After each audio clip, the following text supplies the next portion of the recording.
O objetivo aqui é a gente destrinchar esse pacote anticrime nos aspectos do Código Penal.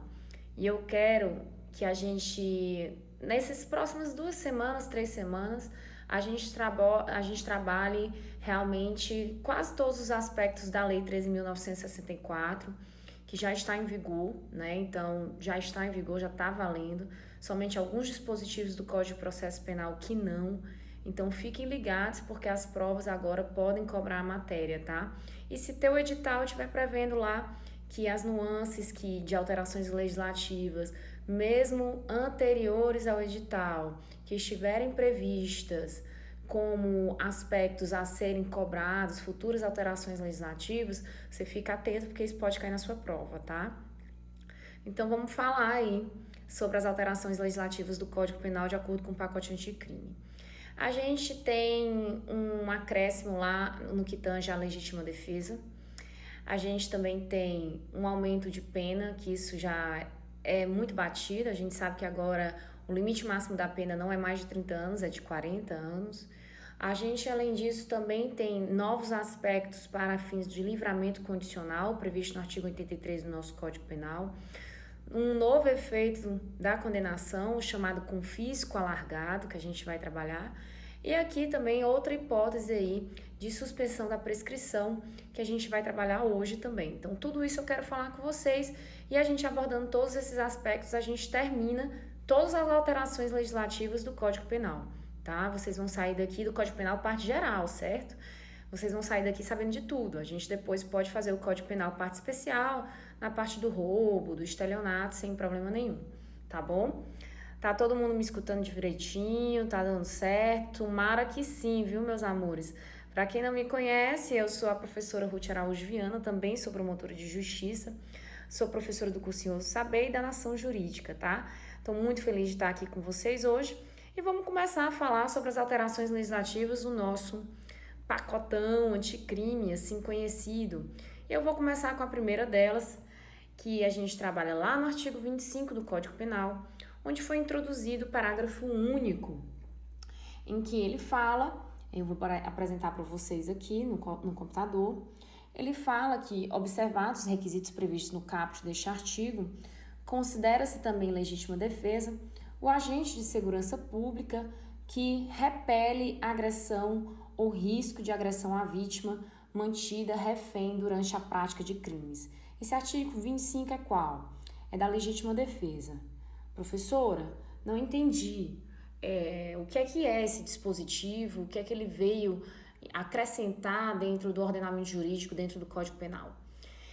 Existia uma divergência doutrinária quanto à atuação do policial, e se falava muito nisso quando a gente estava tratando da figura do sniper, que é qualificado para fins de conseguir neutralizar aquelas pessoas que atuam, querendo ou não, utilizando vítimas para fins de conseguir alguns favores do Estado. Um caso recente que aconteceu no Rio de Janeiro, de um rapaz que entrou no ônibus e fez todo mundo de refém ali e foi chamado um sniper, né?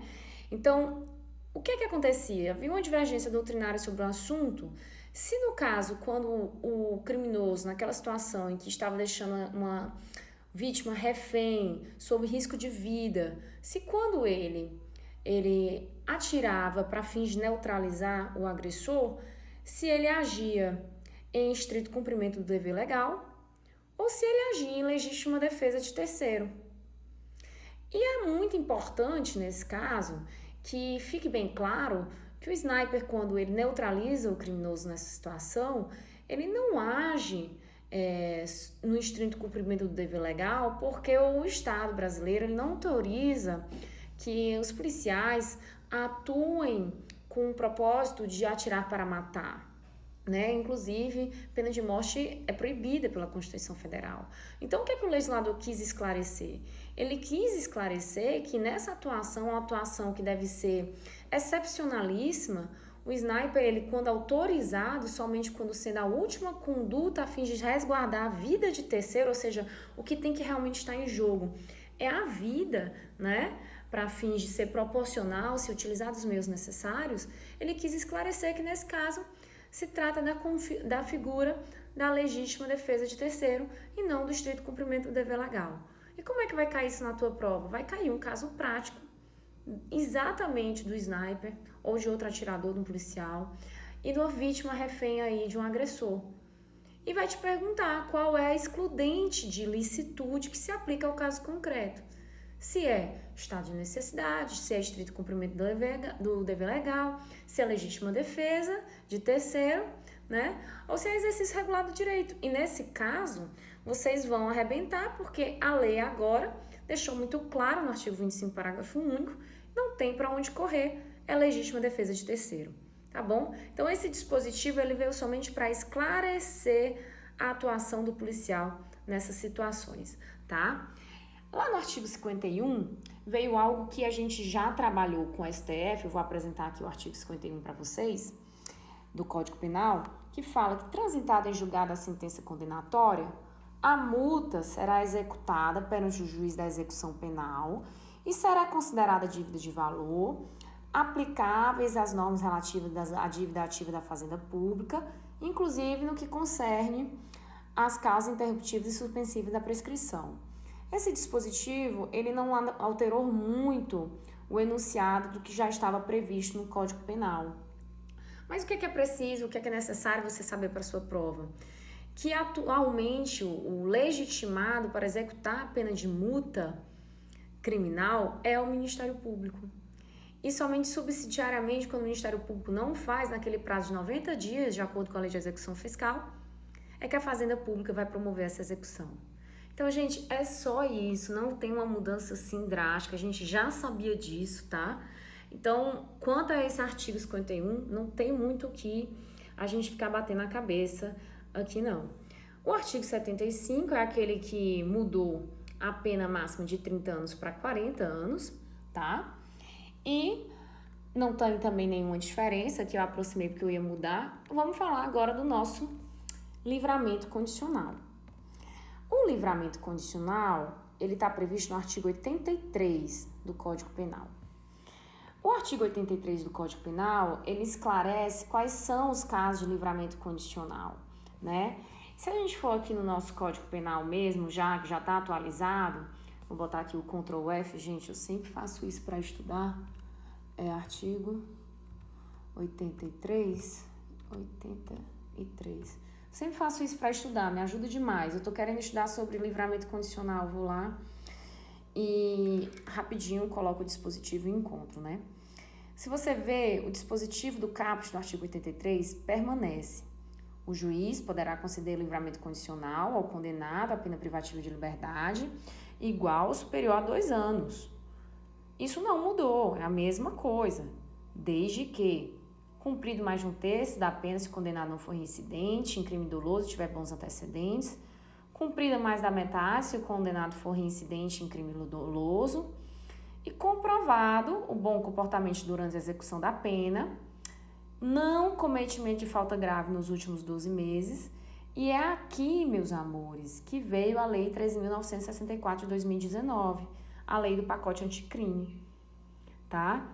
Então, se vocês forem observar, o artigo 83, ele continua todo preservado do livramento condicional. Só houve um acréscimo, uma nova hipótese que impede o livramento condicional. Qual é? O não cometimento de falta grave nos últimos 12 meses. Que falta grave é essa, professor? Aquela falta grave lá que está descrita na Lei de Execução Penal. Então, se o agente que foi condenado, está cumprindo a pena, cometeu uma falta grave nos últimos 12 meses, ele não vai poder mais ser beneficiado com livramento condicional. Esse é um requisito objetivo. Vai cair na prova de vocês desse jeitinho. Alberto, condenado pelo crime tal,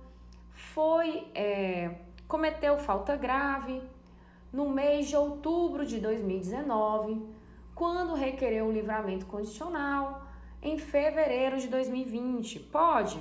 Não pode, não passou 12 meses, mesmo que a questão diga que ele tem um bom comportamento carcerário e tudo mais, tá? Então, não vai ter condições aqui. Lembrando que aqui, quanto ao livramento condicional, você tem que fazer uma associação com a lei dos crimes, da lei da execução penal, Lá no artigo 112, aí sim vai ter uma pegadinha, tá, gente? E é uma pegadinha do pacote anticrime. O que é que acontece nesse caso? Vou explicar para vocês. Lá no artigo 112 da Lei de Execução Penal, mudou a regra da progressão de regime. A progressão de regime, que era de 1/6 para o primário, né? E que depois de 2/5 e 3/5 para caso de crimes hediondos, mudou. Agora não é mais assim. Não é 1/6, 2/5 e 3/5, nada disso. Agora é o quê? Agora é porcentagem. Então a gente tem 16% para primário, sem violência ou grave ameaça. A gente tem 20% para reincidente sem violência ou grave ameaça. E por aí vai até 70%. Professora, o pessoal inventa essas coisas, tem um monte de coisa para decorar. Gente, esse artigo 112 vai despencar em prova. E nesse 112, por acaso, ele também fala do livramento condicional. E o que é que ele fala do livramento condicional? Ele diz que todo crime hediondo com resultado morte não poderá ser beneficiado com livramento condicional. Então, professora, além daqueles requisitos do artigo 83 que a senhora leu aqui pra gente, que está no Código Penal, eu tenho que lembrar do artigo 112 da Lei de Execução Penal, porque se o crime for hediondo com resultado morte, não cabe livramento condicional? Exatamente. Lembrando, né, gente, que dentro do 83, quando o crime é hediondo também, a gente tem lá o inciso 5, que já vigorava e não mudou, que fala que cumprido mais de 2/3 das penas, nos casos de condenação por crime hediondo, prática de tortura, tráfico ilícito de entorpecentes e drogas afins, tráfico de pessoas e terrorismo, se o apenado não for reincidente específico em crimes dessa natureza. Então vamos lá. Condenado é reincidente específico em crime hediondo. Praticou um crime de tortura, foi lá, depois praticou o mesmo crime de tortura. Pode obter livramento condicional? Não. Onde está isso? No artigo 83, inciso 5 do Código Penal. Isso foi mudado pelo pacote anticrime? Não. Sempre existiu. O que é que mudou? O cara foi lá, cometeu um crime de homicídio qualificado. Resultado?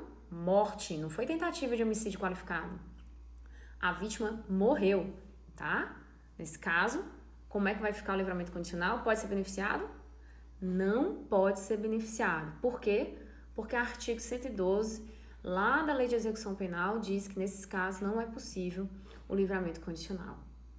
Incluam aí a nova linha quanto ao livramento condicional também não ser permitido para aqueles que cometeram falta grave nos últimos 12 meses. É isso que o pacote anticrime trouxe quanto ao livramento condicional.